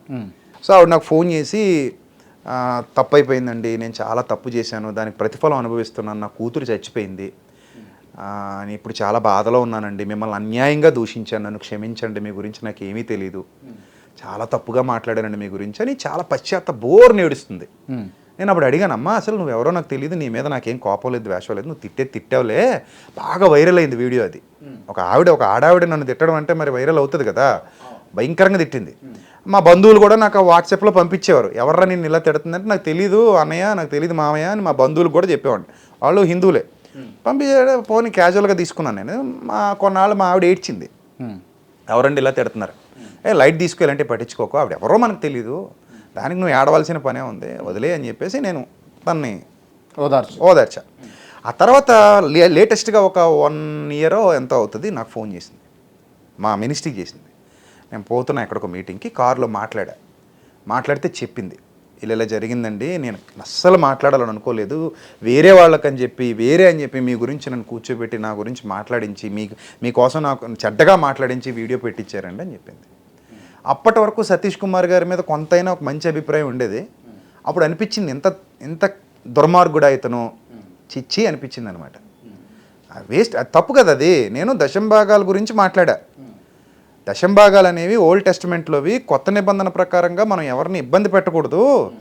ఒక చర్చి నడవాలన్నా, ఆలయం నడవాలన్నా, మసీదు నడవాలన్నా భక్తులు కానుకలు ఇవ్వాలి, లేకపోతే వ్యవస్థ నడవదు. అది ఒక మినిస్ట్రీ నిర్వహించబడాలంటే డబ్బు కావాలి, డబ్బు లేకుండా మినిస్ట్రీ నిర్వహించలేము. సో మీరు బలవంతంగా మీరు ఇంత ఇవ్వాలని అడగండి. దశంభాగాలు అనే వాటిని కొత్త నిబంధన సపోర్ట్ చేయదు. కొత్త నిబంధనలో హృదయపూర్వకంగా మనసులో నిశ్చయించుకున్నది మాత్రమే ఇవ్వాలి, ఇవ్వకూడదని నేను చెప్పలేదు. రైట్, ఒక పని జరగాలి కాబట్టి, ఒక వ్యవస్థ నడవాలి కాబట్టి భక్తులు సపోర్ట్ చేయాలి, దాన్ని విశ్వసించిన వాళ్ళు. అది హృదయంలో నిశ్చయించుకునే ప్రకారం ఇవ్వాలి, మీ కలిమిలో ఇవ్వండి, ఆ పనిని బట్టి ఇవ్వండి. ఇప్పుడు ఒక ప్రోగ్రామ్ ఉంది, ఓహో ఇంత పెద్ద ప్రోగ్రామ్ జరుగుతుంది, మనం ఇవ్వాలి, ఎఫర్ట్ పెట్టాలి. లేదా మందిర నిర్మాణం జరుగుతుంది, మనం ఇవ్వాలి, మనం ఎఫర్ట్ పెట్టాలి. లేదా మీటింగ్ జరుగుతుంది, మనం ఇవ్వాలి. లేదా అన్నదానం జరుగుతుంది, మనం ఇవ్వాలి. లేదా ఎవరికో వృద్ధులకో వికలాంగులకో ఏదో చేస్తున్నారు, మనం ఇవ్వాలి. దానికి ఎంత అవుతుంది, బడ్జెట్ ఎంత, మనం ఎంత ఇస్తే బాగుంటుంది అని ఇవ్వాలి తప్ప, నీ ఆదాయంలో నుంచి నీకు తోచినంత నువ్వు నిశ్చయించుకున్నంత ఇవ్వాలి తప్ప, బలవంతంగా నువ్వు 100 సంపాదిస్తే 10 ఇవ్వాలి, 1000 సంపాదిస్తే 100 ఇవ్వాలి, 1,00,000 సంపాదిస్తే 10,000 ఇవ్వాలి అనేది తప్పు. అది లేవీయులది. కానీ ఇప్పటికి ఈ హైదరాబాద్లో కావచ్చు, ఆంధ్రప్రదేశ్లో కావచ్చు, తెలంగాణలో కావచ్చు, ఎక్కడ చూసినా కూడా కొన్ని చర్చిలల్లో ఖచ్చితంగా దశంభాగాలు ఇవ్వవలసిందే. తప్పది. కొంతమంది నన్ను వ్యతిరేకిస్తారు ఈ మాట బయటకు వెళ్ళాక, బట్ ఐ డోంట్ కేర్, తప్పది. ఇప్పుడు బేదోడు ఉంటాడండి, ఎట్లా తెచ్చిస్తాడు? అదే కదా. ఇప్పుడు చర్చ్ అంటే ఏంటి, సమూహం, ఒక కుటుంబం. లేనోడికి మనం హెల్ప్ చేయాలి కదా. ఇప్పుడు నీకే ఇవ్వడం కాదు, నువ్వు కూడా లేనోడికి హెల్ప్ చేయాలి. పాత నిబంధనలు అయితే దశంభాగం తీసుకునేవాడు కూడా దశంభాగం ఇవ్వాలి. అది ఎందుకు వచ్చిందంటే, లేవీలకి ఈజిప్ట్ నుంచి పాలస్తీనాకి నడిపించినప్పుడు మోజెస్ నాయకత్వంలో లేవీయులనే వంశాన్ని యాజకులుగా నిర్ణయించాడు. అంటే మీరు గురువులుగా ఉండండి, నేర్పించండి అని, నీతి నియమాలు నేర్పించండి, ధర్మశాస్త్రం నేర్పించండి, అలా సరిదిద్దండి అని. అప్పుడు మరి మేము పని పాట చేసుకోం కదా, పూజారులాగే మేము భక్తి పారవశ్యంలో ఉండి భక్తులందరికీ ఉపయోగపడే గుంపులో ఉంటాం, మేము పని పాట చేసుకోవడానికి కుదరదు కదా. మరి ఎప్పుడు అర్చన ఆచారాదుల్లో ఈ హోమాల్లో ఉండాలి ధర్మశాస్త్రం ప్రకారంగా. ఏం మన పురోహితులు ఎలాగైతే యజ్ఞయాగాదులు ఉంటాయో, ధర్మశాస్త్రంలో కూడా యజ్ఞయాగాదులు ఉంటాయి. అవన్నీ చెయ్యాలి కదా అన్నప్పుడు మరి మీకు పని పాట చేసుకోవడం కుదరదు కాబట్టి వీళ్ళు ఇచ్చే దశంభాగాలు తీసుకుని మీరు బతకండి అంటాడు. దశంభాగాలు అంటే డబ్బు కాదు అప్పట్లో. గోవుల్లో 10 గొర్రెలు ఉంటే ఒక గొర్రె అతనికి, లేకపోతే పంట పొలాలు, ఆ పంట పండితే 10 బస్తాలు పండితే ఒక బస్తా ఇయ్యి, నీతో పాటు అతను బతుకుతాడు, నీకు ఎథికల్ వాల్యూస్ నేర్పిస్తూ ధర్మశాస్త్రాన్ని నేర్పిస్తూ నిన్ను మందిర సమాజం కోసం మందిర కార్యాలు నిర్వహించడానికి నిన్ను నడిపిస్తాడు, దైవభక్తులు నడిపిస్తాడు. అందుకని నువ్వు అతనికి గురుదక్షిణ ఇవ్వు అన్నాడు. దాన్ని నుంచి దీన్ని వ్యాపారం చేసుకుంటూ వచ్చారు. అప్పుడు శాస్త్రులు పరిశీలన చేసినట్టే ఇప్పుడు కూడా కొంతమంది చేస్తున్నారు. Okay, right. అండ్ ఇంకొక అంశం ఏంటంటే మీరైతే నిజాలు చెప్తారు కాబట్టి నేను ఈ ప్రశ్న అడుగుతా ఉన్నా. స్త్రీల కూడిక పేరుతోటి స్త్రీలను వంచిస్తున్నారు. కరుణాకర్ వీడియో మీ ఇద్దరు మాట్లాడింది చూశాను, నాకు బాధేసింది. ఇప్పుడు స్త్రీలను వంచేసే వాళ్ళు అన్ని చోట్ల ఉన్నారు, ప్రతి చోట ఉన్నారు. కార్పొరేట్లో కానీ, సినిమా మీడియాలో కానీ, భక్తి భావాలు ఉన్న వ్యక్తుల్లో కానీ అన్ని చోట్ల కామాంధులు ఉన్నారు. వాళ్ళు స్త్రీలతో అసభ్యంగా ప్రవర్తించడం, స్త్రీలను చెడ్డగా చూడడం అనేది జరుగుతుంది. ఈవెన్ మీరు ఆన్ వీడియో మాట్లాడుతున్నాను, రాధా మనోహర్ దాస్ గారు డిచ్కీ బాబా అని పేరు ఎందుకు వచ్చింది ఆయనకి? ఒక అమ్మాయితో మాట్లాడుతూ డిచ్కి అంటాడు. ఒక అమ్మాయిని ట్రాప్ చేద్దామని చూశాడు, ఆ అమ్మాయి నన్ను ట్రాప్ చేద్దాం అనుకుంది కాబట్టి నేను అలా మాట్లాడానని తర్వాత వక్రీకరించుకున్నారు. తప్పది. అతను చూసిన ప్రతోడు తెంగరోళ్ళు ఏం కదా, అందరికీ అర్థమైపోయింది ఈయన ఆ అమ్మాయిని వశం చేసుకుందామని చూశాడు, ఈయన కూడా అలాంటోడే అనే భావన. కానీ పైపిచ్చి ఏమంటాడు, నేను ఉత్తముడిని అంటాడు. ఇప్పుడు మనం ఒక మతాన్ని అందరినీ విమర్శించకూడదు కదా. ఉన్నారు కాదని నేను అన్ను, చాలామంది పాస్టర్స్లో మోసగాళ్ళు ఉన్నారు, అమ్మాయిల విషయంలో తప్పు చేసిన వాళ్ళు ఉన్నారు. అలాంటి వాళ్ళు నేనే ఖండించా. కొంతమందిని అయితే నా దగ్గర నుంచి గెంటేసా కూడా అలాంటి భావజాలం ఉన్న వాళ్ళని. సో కాబట్టి ఈ టైప్ క్యారెక్టర్స్ ఉంటారు కాదని నేను అన్ను. అందరికీ ఆపాదించకూడదు కదా. ఇప్పుడు ఎవడో ఒకడు తప్పు చేశాడని మొత్తం హిందువులను అనడం ఎంత తప్పు, ఎవడో ఒకడు తప్పు చేసే మొత్తం క్రైస్తవులను అనడం ఎంత తప్పు. ఇప్పుడు స్త్రీల కూడిక జరుగుతుంది అనగానే అందరూ ఇంకేదో తప్పుడు పనులు చేయడానికి అన్నట్టు అంత సెన్స్ లేకుండా ఎవరు ఉండరు కదా. అంటే ఆయన అన్నది ఏంటంటే ప్రత్యేకంగా కావాలని కొంతమంది స్త్రీల కూడిక మాత్రమే పెడతారు. వెళ్ళి ఇప్పుడు TV9 వాళ్ళు అప్పుడప్పుడు స్టింగ్ ఆపరేషన్ చేస్తారు కదా, నీ స్త్రీలను పంపించి స్టింగ్ ఆపరేషన్ చేసి బయట పెట్టొచ్చు కదా. నీకు అంత క్లియర్ ఇన్ఫర్మేషన్ ఉన్నప్పుడు పో, వెళ్ళి చెయ్యి, స్టింగ్ ఆపరేషన్ చేసి బయట పెట్టు, అంతే కదా. మరి అసలు జరుగుతుందా క్రిస్టియానిటీలో ఈ తంతు వ్యవహారం? అది వట్టిదే. అది కొన్ని చోట్ల ఎవరో ఒకళ్ళు ఉంటారు, అందరితో చేసేయడానికి అందరంత తెంగరోళ్ళు కాదు కదా. ఎవరో ఒకరినో ఇద్దరినో ట్రాప్ చేస్తారు, వల్ల వేసుకుని వాళ్ళతో తప్పులు చేస్తే చెయ్యొచ్చు. అలాంటి న్యూస్లు చాలా వచ్చినాయి బయటికి, నేను కూడా ఖండించాను అలాంటి వాటిని. అలా హిందూ మతంలో కూడా బోళ్ళు మంది, నిత్యానంద లాంటి వాళ్ళు బోళ్ళు మంది ఉన్నారు రాసలీలు చేసిన వాళ్ళు. సో కామన్ ఇంక ఇవి. అది ఆ భక్తురాలికి బుద్ధి ఉండాలి, వీడు నన్ను ఎలా చూస్తున్నాడు, అసలు నేను ఎందుకు వచ్చాను ఇక్కడికి. అంటే పాస్టర్లో తప్పు ఉందని అంటారా? పాస్టర్లో తప్పు ఉండదు, భక్తులదే తప్పు అంటారు. చేసేవాడు మోసగాడు, దుర్మార్గుడు, వాడు దొంగాడు, పాస్టర్ కూడా కాదు. Is not a pastor. మీరు పాస్టర్ అనొద్దండి, అది పాస్టర్ కూడా కాదు, దొంగాడు. వాడికున్న స్వభావం కుక్క స్వభావం అది. ఈ అమ్మాయి తెలుసుకోవాలంటున్నాను, ఇడు కుక్క కదా, ఇడు బిహేవియర్ ఇలా ఉంది కదా అని ముందే తెలుసుకుని అవాయిడ్ చేస్తే మంచిది. ఈ అమ్మాయి కూడా లొంగిపోయిందంటే వాళ్ళిద్దరు కలిసి తప్పు చేస్తుంటే అందరికీ అవమానం, వాడు వశం చేసుకుంటే క్రిస్టియానిటీకి అవమానం అని అనడానికి లేదంటాను. ఎందుకంటే he is not a real Christian. అలాగే తప్పు చేస్తే real Hindu, he is not a real Muslim. అది మొత్తం ఇస్లాం అనొద్దు, మొత్తం హిందూ మతాన్ని అనొద్దు, మొత్తం క్రిస్టియన్స్ అని అనొద్దు. విజయ్ ప్రసాద్ రెడ్డి జీవిత గమ్యం ఏంది? జీవిత గమ్యం అంటే చచ్చిపోయేంత వరకు 10 మందికి మంచి చేస్తూ నీతి మార్గంలో నడిపిస్తూ చచ్చిపోవాలంతే. అంతకు మించి నాకేం గమ్యాలు లేదు. నాకెందుకు స్వార్థం? డబ్బులు సంపాదించాలని ఏమైనా ఉందా? ఏమీ లేదు. కానీ ఒక్క సినిమా తీస్తా ఫ్యూచర్లో. ఏం సినిమా? క్రిస్టియానిటీ మీదనేనా? అంటే నా భావజాలం మీద. క్రిస్టియానిటీ మీదనే, క్రైస్తవులకు సంబంధించి అలా అని కాదు, క్రైస్తవులకు సంబంధించి అని కాదు. నేను నా బైబిల్ భావజాలాన్ని ఏదైతే నేను యేసుప్రభు దగ్గర నేర్చుకున్నానో, సమరయుడు మంచి సమరయుడు అన్నట్టు, సో అలాంటి ఒక మంచి భావజాలంతో. మీరేనా హీరో అందులో? చెప్పలేం, క్రాంతి కూడా కావచ్చు నాకు నచ్చితే. మీకు నచ్చితే అంతే. ప్రొడ్యూసర్ అంతా మీరే, ఖర్చు అంతా చెప్పలేం. ఒక 5 కోట్ల బడ్జెట్ అనుకుంటున్నాను, ఫ్యూచర్లో చెయ్యాలి, నా గోల్ అది. అంటే ఒక సత్యాన్ని ప్రజలకు చెప్పడానికి ఇది ఒక మంచి ప్లాట్ఫామ్ అని నాకు అనిపించింది. ఫ్యూచర్లో చేస్తాను, అదొకటి నా లక్ష్యం. ఇంకా అంతేకాకుండా ఇంకా నా సువార్త ప్రకటన, నా మీటింగ్స్, నా చుట్టూ ఉన్న తమ్ముళ్ళు చెల్లెమ్మలు అక్కలు అన్నలు వాళ్ళతో ఉండడం, ఇంకా చాలా ఉన్నాయి. బతికున్నంత వరకు చేస్తాం. అది రేపేంటో మనకు తెలియదు కదా, ఇవి మన ఊహలు. భగవంతుడి ఆశీర్వాదం అంటే జరుగుతాయి. ఓకే. ఇంకో పాయింట్ ఏంటంటే మొన్న మీ వీడియోలో వింటూ రజోగుణం గురించి ఆహారపు అలవాట్లు క్రైస్తవులు బాగోవు గనక వాళ్ళు ఎక్కువ తప్పులు చేస్తారని కరుణాకర్ చెప్పాడు మీరు మొన్న అడిగినప్పుడు. అవును అవును. నాకు బాధ వేసింది అది మీరు ఎందుకు ఖండించలేదని. ఎందుకంటే ఇప్పుడు కరుణాకర్ కూడా చికెన్ మటన్ తింటాడు కదా. ఆహారపు అలవాట్లు అంటే ఏంటి వాళ్ళ దృష్టిలో? ఆహారపు అలవాట్లు మీరు కూడా మటన్ తింటారు కదా, తింటాం, చికెన్ తింటారు కదా, తింటాం. మీరు పాపాలు చేసేస్తున్నారా తిన్నందుకు? మీరు నీతిగా లేరా? మీరు హిందువులే కదా, మరి అది ఎందుకు అడగలేరు మీరు? ఆ రోజు ఎందుకు అడగలేదు అతన్ని? అదొకటి నాకు కొంచెం బాధగా అనిపించింది. ఆయన షూట్గా అడుగుతారు కదా క్రాంతి గారు, ఇతను ఇంత పచ్చబద్దాలు మాడుతుంటే అంటే అతను ఏంటి అతని దృష్టిలో? అంటే ఇప్పుడు హిందువులలో నేను చెప్తా ఉన్నా, మీరే అన్నారు హిందువులు కొంతమంది శనివారం రోజు తినరు అని ఇంటర్వ్యూలో ముందులో అన్నారు. శనివారం మిగిలిన రోజులు తింటారు కదా. మిగిలిన రోజులలో కొంతమంది ఒక్కొక్క వారం పెట్టుకుంటారు. అవును, శనివారం తిన. ముస్లిమ్స్ క్రైస్తవులు ఉపవాసాలు ఉంటారు, కట్టుకు ఉపవాసాలు. అంత తిండిని బట్టి మనిషి క్యారెక్టర్ ఎలా నిర్ణయిస్తారు? మరి రాముడు కూడా మాంసం తిన్నాడని గరికపాటి వారు చెప్పారు కదా, పక్కగా చెప్పాడు గరికపాటి వారు. అద్భుతమైన వ్యక్తి ఆయన, నాకు చాలా ఇష్టం గరికపాటి. కొంతమంది ఇప్పుడు హిందువులలో ఇప్పుడు దాని ప్రకారం మరి కరుణాకర్ గరికపాటి గారి మాటల ప్రకారం రాముడు మాంసం తిన్నాడంటే మరి మాంసం తిన్నందుకు రాముడిని కూడా చెడ్డోడు అంటాడా ఈ కరుణాకర్ గారు? మీరు ఆ రోజు ఖండించాలి కదా, మీరు ఖండించలేదు. అది కొంచెం నేను బాధపడ్డాను ఆ రోజు. మొన్నే మీ వీడియో చూశాను నేను, మీ ఇద్దరు మాట్లాడుకున్నది. ఇదేంటి క్రాంతి గారు ఖండించలేదు? తిండికి మనిషి క్యారెక్టర్కి సంబంధం ఏంటి? ఆహారపు అలవాట్లను బట్టి క్యారెక్టర్ మారిపోద్దా? మారదు కదా. మీరు మటన్ తింటారు, నేను చికెన్ తింటాను. I like very much.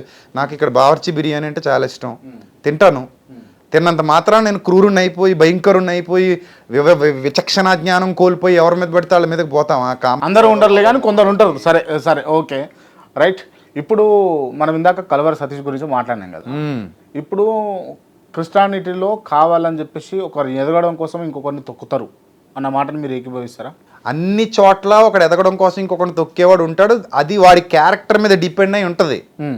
అది it's depend on his character. Okay. కేఏపాల్ను ఎవరైనా తొక్కిర్రా? తొక్కబడ్డా? నాకు తెలియదు మరి. అది కేఏపాల్ చాలా గొప్పగా చేసేవాడు అని విన్నాను. కానీ ఈ మధ్య కాలంలో జోకర్ అంటే జోకర్ని మీకలు దిగుతలేరు ఇక ఎవరైనా కూడా. జోకర్గా చిత్రీకరించారు ఇంకా ఆయన్ని.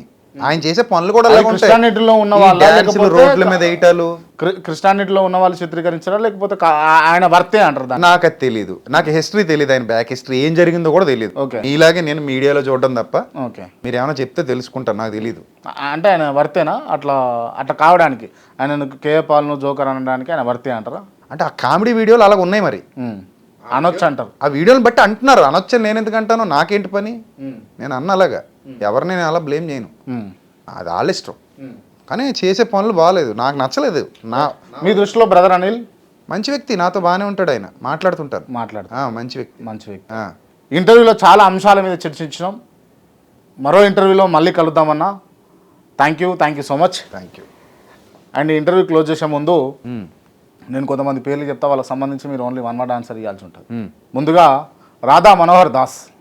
మత పిచ్చి పట్టి సమాజాన్ని పాడు చేస్తున్నటువంటి ఒక చీడపురుగు ఆయన.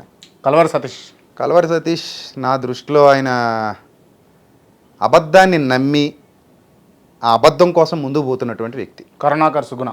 హైందవ సహోదరుల్ని దారి తప్పిస్తూ తన స్వలాభం కోసం వాళ్ళకి ఏ మేలు చేయకుండా వాళ్ళను రెచ్చగొట్టి ఉన్మాదులుగా మార్చే ప్రయత్నంలో ఈయన లాభం పొందుకుంటూ ముందుకు పోతున్నటువంటి వ్యక్తి. బ్రదర్ అనిల్ ఆయన ఒక క్రైస్తవ సువార్థికుడు. బ్రదర్ షఫీ మంచి వక్త. లలిత్ కుమార్ నాకు ఆయనతో పరిచయం లేదు, కానీ ఒకనొక టైంలో చాలా రోజుల క్రిందట ఏదో వీడియో చూసి నన్ను అప్రిషియేట్ చేయడానికి ఎప్పుడో ఫోన్ చేశాడు లాంగ్ ఎగో అని మాత్రం తెలుసు. ఆయనతో నాకు పరిచయం లేదు, ఆయన మీద కామెంట్ చేయడానికి. ఎప్పుడైనా మీరు మా ఇద్దరికి కలిపి ఏమైనా చర్చా వేదిక ఏర్పాటు చేస్తే అప్పుడు చూద్దాం. ఇప్పుడే చేస్తాం. దేని మీద ఏర్పాటు చేస్తారు చర్చా వేదిక? జస్ట్ మాట్లాడదాం అంతేనా? పెట్టండి అయితే. ఓకే కదా, మీకేం అభ్యంతరం లేదు అసలు రైట్. ఇప్పుడు ఈ కాల్ చేసే ముందు నేను ప్రేక్షకులు చెప్తా ఉన్నా, లాస్ట్ టైం ఇట్లనే సిచ్యువేషన్ రాలేకపోతే కల్పించుకొని చేసినాము. విజయ్ కుమార్ గారు ఉన్నప్పుడు ఒక వ్యక్తి కాల్ చేసిండు నాకు. కాల్ చేసి మీరు అడిగి చేసిరా అడగకుండా చేసిరా, ఆ వ్యక్తికి సమాధానం ఇది. అడిగి చేశారా? అడిగే చేసా. ఇప్పుడు అడగకుండా చేస్తున్నారా? మిమ్మల్ని అడిగినా కదా, మీకు అర్థం కాలేదా నేను చెప్పింది? అర్థమైంది, ఇప్పుడు అర్థమైంది. విజయ్ కుమార్ గారిని అడిగి చేశారా లేదా అని చెప్పారు. అడిగిండు ఆయన, అడిగే చేసిన. ఓకే. సో ఇప్పుడు కూడా మిమ్మల్ని అడిగే చేస్తాను. నేను ముందే చెప్పాను కదా మీకు, నాకు ఎవరినైనా కలుపుకోండి, నాకు అభ్యంతరాలు లేవు. ఓకే. మీరు కరుణాకర్ని కలిపినా నాకు అభ్యంతరం లేదు, రాధా మనోహర్ గారిని గ్రూపులోకి తీసుకున్నా, డైరెక్ట్ మమ్మల్ని అందరినీ కూర్చోబెట్టి మీరు ఇలాంటి చర్చా వేదిక పెట్టినా తప్పకుండా రానున్న రోజుల్లో చేద్దామండి.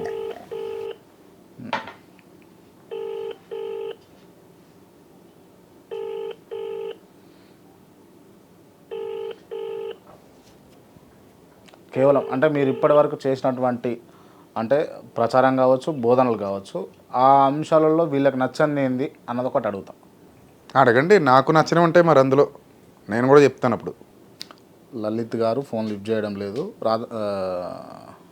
కరుణాకర్ సుగుణ గారు చేయొచ్చు అంటారా? మీ ఇష్టం.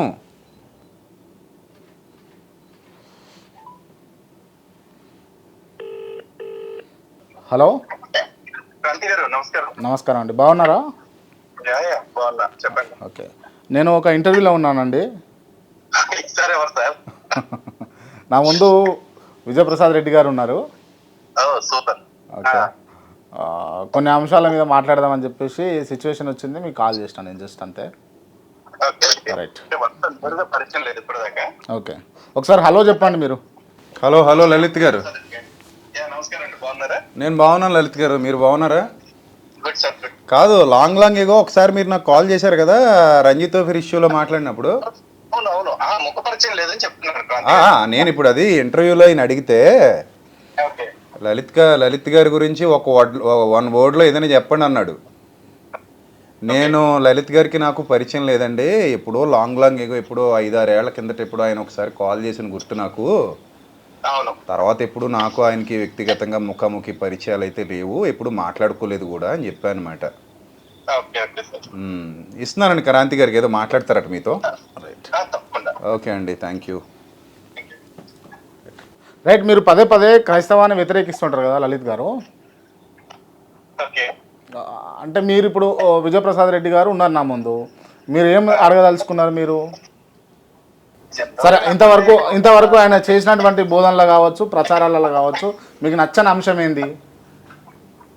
నచ్చని అంశం కంటే కూడా నచ్చిన అంశం చెప్పొద్దండి విపి రెడ్డి గారి విషయంలో. కారణం ఏంటంటే క్రైస్తవ్యంలో జరుగుతున్న తప్పుడు ప్రచారాలు ఏవైతే ఉన్నాయో, ఏదైతే ఈ స్వస్థత ప్రార్థనలు ఇట్లాంటివి జరుగుతూ ఉంటాయి చూసారా, అవును, వాటి విషయంలో అసలు నిర్బంధంగా మాట్లాడతాడు ఆయన. మన వాళ్ళు కాబట్టి మనతో వదిలేయాలని ఆలోచించకుండా, ఓకే తప్పు, ఇప్పుడు ప్రస్తుతం ఉన్న పాస్టర్లు ఎవరికి కూడా ఇట్లాంటి కెపాసిటీ లేదు కాబట్టి ఇట్లాంటివి చేసి ప్రజల్ని మాయ చేస్తున్న విషయాన్ని ఓపెన్ గా చెప్తాడు. కాబట్టి ఆయన విషయంలో that's a good thing. Okay, కాదు, ఏదైనా క్వశ్చన్ అడగాలి అని మీరు ఇన్సిస్ట్ చేస్తే నాకు రెగ్యులర్ గా క్రిస్టియానిటీ గురించి ఉండే వాటిలో విజయ్ కుమార్ గారిని అడిగిన డౌటే అడుగుతాను, లేదా అది సేమ్ డౌట్ అవుతుంది అనుకుంటే ఇంకొక డౌట్ అడగాలనుకుంటున్నాను. సరే అడగండి, వేరేది అడగండి. వారికి అభ్యంతరం లేదా అనుకోండి, ఎందుకంటే నాకు అభ్యంతరం లేదు, నేను కూడా ఏదైనా అడగాలంటే లేదు అని అంటున్నాడు. నేను కూడా ఏదైనా అడగాలంటే అడుగుతాను. తను కూడా ఇంకో ప్రశ్న అడుగుతాడు ఈ ప్రశ్న తర్వాత. తప్పకుండా. రైట్, ఓకే, చెప్పండి. వాయిస్ నాకు సరిగా వినిపించట్లేదు, అది దానికి ఏదన్నా మీరు మాట్లాడేది వచ్చిన స్పష్టంగా వారిది రావట్లా. ఓకే, ఇప్పుడు ఓకేనా మీకు? మీరు ప్రశ్న అడగండి, దాని తర్వాత మీకు ఫోన్ ఇస్తా. విజయప్రసాద్ రెడ్డి గారు, ఇప్పుడు యేసుక్రీస్తు వారు చనిపోయారు శిలువ పైన ప్రజల పాపాల నిమిత్తం అని చెప్పేసి చెప్తారు కదా, అది ఏ ప్రజల యొక్క పాపాల నిమిత్తం? అంటే క్రీస్తు పుట్టక ముందు ఉన్న ప్రజల పాపాల నిమిత్తమా, లేకపోతే ఇప్పుడు రాబోయే తరాల పాపాల నిమిత్తమా? మీకు అర్థమైందా ప్రశ్న? అర్థమైంది. రైట్, సమాధానం చెప్పండి మీరు. లలిత్ గారు చాలా సంతోషం అండి, మంచి క్వశ్చన్ అడిగారు. యాక్చువల్లీ మా బిలీఫ్ ఏంటంటే, మనిషి చనిపోయినంత మాత్రాన వాడు మాయమైపోతాడు, ఇంకా అంతర్ధానం అయిపోయాడు ఉండడని కాదు. మనిషి చనిపోయిన తర్వాత కూడా వాళ్ళ ఆత్మలు పరదైసులో ఉంటాయనేది మా బిలీఫ్. సో యేసుప్రభు వారు వస్తారన్న సంగతి పరదైసులో ఉన్న వాళ్ళకు కూడా తెలుసు కాబట్టి మోషే, ఏలియాలు మరలా రూపాంతర కొండ మీదకి వచ్చి ఆయన నిర్గమమును గురించి మాట్లాడారని ఆల్రెడీ సువార్తల్లో ఉంది. అంటే పరదైసులో ఉన్న వాళ్ళు కూడా యేసుప్రభు వారి కోసం ఎదురు చూస్తున్నారు, ఆయన నిర్గమం కోసం ఎదురు చూస్తున్నారు అనేది మా బిలీఫ్. సో అంతకు ముందున్న వాళ్ళైనా ఆ తర్వాత ఉన్న వాళ్ళైనా, మనస్సాక్షిని బట్టి తీర్పు తీర్చబడిన వాళ్ళైనా, ధర్మశాస్త్ర ప్రకారంగా తీర్పు తీర్చబడే వాళ్ళైనా, రాబోయే తరాల్లో ఉన్నవాళ్ళు ఈ బిలీఫ్ని ఎవరైతే నమ్ముతారో వాళ్ళైనా, లోక సర్వమానవాళి కొరకు కూడా ఆయన ప్రాణం పెట్టాడు అనేది మా విశ్వాసం. దీనికి బైబిల్ నుంచి ప్రమాణం ఏమిటి సార్? ఇదే ప్రమాణం, నేను చెప్పాను కదా, బైబిల్లో ఉన్నదే. బైబిల్లో మోషే గారు వచ్చి నిర్గమమును గురించి మాట్లాడారు, ప్రవక్తలందరూ యేసుక్రీస్తు కోసం ఎదురు చూశారు, ప్రవచించారు. అయితే ఇక్కడ ఒక చిన్న విషయం సార్, కొత్త నిబంధనలో యేసుక్రీస్తు వారు శిలువ మరణం పొందారన్న విషయం ఉంది. అవును, పాత ఎక్కడ కూడా శిలువ మరణం పొందుతారు అన్న విషయం ప్రస్తావన ఎక్కడ లేదు. మరణం పొందుతారని ఉంది కదా, మరణం పొందుతారని ఉన్న తర్వాత శిలువ మీద లేకపోతే ఇంకోలాగా ఆ అవసరం ఏముంది మనకి? అదే పాత నిబంధనలో ఎక్కడైనా సరే యేసుక్రీస్తు వచ్చి తన రక్త ప్రోక్షణ ద్వారా ప్రజలందరినీ పాపాల నుంచి విముక్తులు చేస్తారన్న విషయం ఎక్కడ ప్రస్తావించారు? ఉంది చాలా చోట్ల ఉంది. ఎక్కడంటే యెషయా గ్రంథంలో కానివ్వండి, అంటే మీరు తర్వాత మన ఇద్దరం కలిసినప్పుడు మీకు ఇంకా డెప్త్ క్లియర్ ఎక్స్ప్లెనేషన్ ఇస్తాను. యెషయా గ్రంథంలో కానివ్వండి, ప్రవక్తల గ్రంథాల్లో కానివ్వండి, రక్తం చిందింపబడకుండా పాప క్షమాపణ జరగదు అనే విషయాలు చాలా చోట్ల ఉన్నాయి. అంటే మీరు చూసి ఉండకపోవచ్చు మేబీ. అంటే ఇప్పుడు సృష్టి ప్రారంభమయ్యి ఎన్ని సంవత్సరాలు అయ్యి ఉండొచ్చు క్రైస్తవ్యం ప్రకారం? అంటే మీరు ఒక దాంట్లోంచి ఒక దాంట్లోకి వెళ్ళిపోతున్నారు. ఇది రిలేటెడ్ చాలా సంవత్సరాలు అవుతుందండి, కొన్ని కోట్ల సంవత్సరాలే అవుతుంది. అంటే అన్ని కోట్ల సంవత్సరాల నుంచి మనుషులు ఉన్నారు కదా. అంటే మనుషులు సృష్టి తయారు క్రమం మొదలైన దగ్గర నుంచి మనుషులు ఉన్నారని లేదు బైబిల్లో. ఓకే, మనుషులు పుట్టి ఎన్నాళ్ళు అయిందని మరి బైబిల్ ప్రకారం? మనుషులు పుట్టి ఎన్నాళ్ళయింది అనే దానికి క్లియర్ ఎవిడెన్స్ ఏమీ లేదండి. ఒక రకంగా చెప్పాలంటే ఒక ఎస్టిమేటెడ్ లెక్కలు తప్పితే పక్కాగా ఇన్ని సంవత్సరాల నుంచి మనుషులు ఉన్నారు అని ఎక్కడా లేదు కదా, ఒక క్లియర్ రెఫరెన్స్ లేదు కదా. మనం వేసుకునే ఎస్టిమేషన్స్ అంతే, ఆదాం దగ్గర నుంచి ఇన్ని వేల సంవత్సరాలు ఎస్టిమేషన్స్ తప్పితే ఆదాం నుంచి యేసుక్రీస్తు దాకా చూసుకున్నట్లయితే సుమారు ఒక 40,000 సంవత్సరాలు, సుమారు ఒక 4,500 సంవత్సరాలు. ఆ తర్వాత యేసుక్రీస్తు వారు వచ్చిన కాడి నుంచి ఇప్పటికి 2,000 సంవత్సరాలు, అంటే ఒక 6,000-6,500 సంవత్సరాల మధ్య ఉన్నాం. అంటే యేసుక్రీస్తు వారు ప్రజల పాపాలను తొలగించడం కోసం 4,000 సంవత్సరాల తర్వాత ఎందుకు రావాల్సి వచ్చిందండి? దేవుని చిత్తం అంటాను నేను. ఇప్పుడు పాపాలు తొలగించడం కాన్సెప్ట్ కాదు అక్కడ. మీకు అసలు కాన్సెప్ట్ అర్థం కాల. పాత నిబంధనలో ఆల్రెడీ చనిపోయిన నీతిమంతులు ఎవరైతే ఉన్నారో వాళ్ళందరూ ధర్మశాస్త్ర ప్రకారంగా నీతిమంతులుగా దేవుని చేత తీర్పు తీర్చబడి పరదైసులో ఉన్నారు. ప్రక్షాళన ఒక్కటే ఆగిపోయింది వాళ్ళకి, అంతే. ఆల్రెడీ వాళ్ళు సెలెక్టెడ్ అయ్యారు. ప్రక్షాళన జరిగిన తర్వాత డైరెక్ట్ పరలోకానికి వెళ్ళిపోతారు వాళ్ళు. సో ఇప్పుడు నేను ఏమంటానంటే ఇక్కడున్న వాళ్ళే కాదు, అంటే నా బిలీఫ్ ప్రకారంగా ఇక్కడ ఒక చిన్న కాన్ఫ్లిక్ట్ ఆఫ్ ఇంట్రెస్ట్ వస్తుంది. కారణం ఏంటంటే కొత్త నిబంధనలు ఏం చెప్తున్నారంటే ఎవరు ఏం చేసినా పర్లేదు, ప్రభువుని నమ్ముకున్న తర్వాత. తప్పు. ఇప్పటివరకు క్రాంతి గారికి అదే చెప్పాను నేను. ఎవరు ఏం చేసినా పర్లేదు, పరలోకం పోతారు అనే బోధ బైబిల్లో ఎక్కడా లేదు. ఇంకా గట్టిగా మాట్లాడితే, నేను ఇందాక క్రాంతి గారితో మాట్లాడుతూ అదే చెప్పా, శ్రీకృష్ణుడి నామస్మరణ చేసినందుకు జరాసంధుడు, లేకపోతే అతని మేనమామ శిశుపాలుడు, ఇలాంటి వాళ్ళందరూ హరినామస్మరణ చేసినందుకు మారు మనస్సు లేకపోయినా స్వర్గానికి పోయారు వాళ్ళు. మంచోళ్ళు కాదు వాళ్ళు, దుర్మార్గులు వాళ్ళు. ఆయన వాళ్ళ బతుకులు మారలేదు, వాళ్ళ జీవితాలు మారలేదు, వాళ్ళు ఏం మంచి పనులు చేసి సావలేదు, జీవితం అంతా చెడ్డగా బతికారు. హరి అని కూడా మంచి మనసుతో అనలేదు, ఓరి హరి అసుర వైరి అని తిడతారు వాళ్ళు. వాళ్ళందరూ స్వర్గానికి పోయారు. విజయప్రసాద్ గారు ఫోన్ ఇవ్వండి. లలిత్ గారు, లలిత్ గారు, ఇఫ్ యూ డోంట్ మైండ్, అంటే బైబిల్ ఎక్కడ కూడా మీకున్న డౌట్స్ పాపం చేసిన పరలోకానికి వెళ్ళిపోతారని లేదు. రైట్. లలిత్ గారు వినిపిస్తుందా? ఇప్పుడు వినిపిస్తుంది క్రాంతి గారు. ఒక మాట ఏంటంటే, ఇక్కడ క్రైస్తవ్యం అంటే విజయప్రసాద్ రెడ్డి గారు ఒక్కడే కాదు, హిందుత్వం అంటే లలిత్ కుమార్ ఒక్కడే కాదు. ఇదే బైబుల్ ని ప్రచారం చేస్తున్న కొంతమంది పాస్టర్లు మాతో బహిరంగంగా చెప్పిన మాట ఏంటంటే, నువ్వు ఎన్ని పాపాలు చేసిన పర్లా యేసు నమ్మితే నీ పాపాలు పోతాయని చెప్పారు. ఇప్పుడైతే వాళ్ళందరూ బైబుల్ తెలియకుండానే పాస్టర్లే మీరు విన్నారు కదా? విన్నాను. నేను ఎక్స్ప్లెయిన్ చేస్తాను. ఎన్ని పాపాలు చేసినా సరే యేసు నమ్మితే పోవు మీ పాపాలు. అక్కడ పాయింట్ ఏంటంటే, ఫస్ట్ నువ్వు మారు మనసు పొందాలి. నేను ఇందాక మీకు చెప్పాను కదా, రాష్ట్రపతి క్షమాభిక్ష ఎప్పుడు పెడతాడు కదా, మారాలి కదా. మనిషి మారితే తప్ప ఇంకొక అవకాశం ఇవ్వరు కదా ఎవరైనా సరే. సో నేను చెప్పింది అది. ఇప్పుడు నువ్వు ఎన్ని పాపాలైనా చేసుకో, నేను ప్రభు క్షమించేస్తానంటే తప్పది, నేను దాన్ని ఖండిస్తాను. ఇక్కడ ఎన్ని పాపాలు చేసి మారు మనసు అంటే, నిన్న ఒక మాస్టర్ గారు మన ఛానల్ ఇంటర్వ్యూకి వస్తే ఒక మాట అడిగారు. నేను ఒక 99 సంవత్సరాలు అడ్డమైన పాపాలు చేసి ఇంకో సంవత్సరంలో చనిపోతాను అనగా యేసుక్రీస్తు వారిని నమ్ముకుని అన్ని పాపాలు మానేస్తున్నాను అంటారు. అన్ని పడిపోయిన తర్వాత ఆయన చేస్తే మీరు పరలోకం వస్తుంది మీకు కూడా అని చెప్పేసి అన్నారు. మరి ఆయన మాస్టర్ ఆయన ఇప్పుడు అక్కడ దైవ చిత్తం ఏంటనేది తెలుసుకోకుండా మన ఒపీనియన్స్ చెప్పకూడదు కదా. ఇప్పుడు 99 సంవత్సరాలు పాపాలు చేసి ఏ ఇంటెన్షన్తో చేసావు, 99 సంవత్సరాలు ఏ ఇంటెన్షన్తో పాపం చేసావు నువ్వు? లెట్ మీ కంప్లీట్ లలిత్ గారు. 99 సంవత్సరాలు నువ్వు ఏ ఇంటెన్షన్తో పాపం చేసావు, నీ బుద్ధి ఏంటి, నీ ఉద్దేశాలు ఏంటి, నీ హృదయ రహస్యాలన్నీ ఆల్రెడీ దేవుడు అన్నీ ఆయనకి తెలుస్తాయి కదా. అది ఏ మతం అయినా సరే.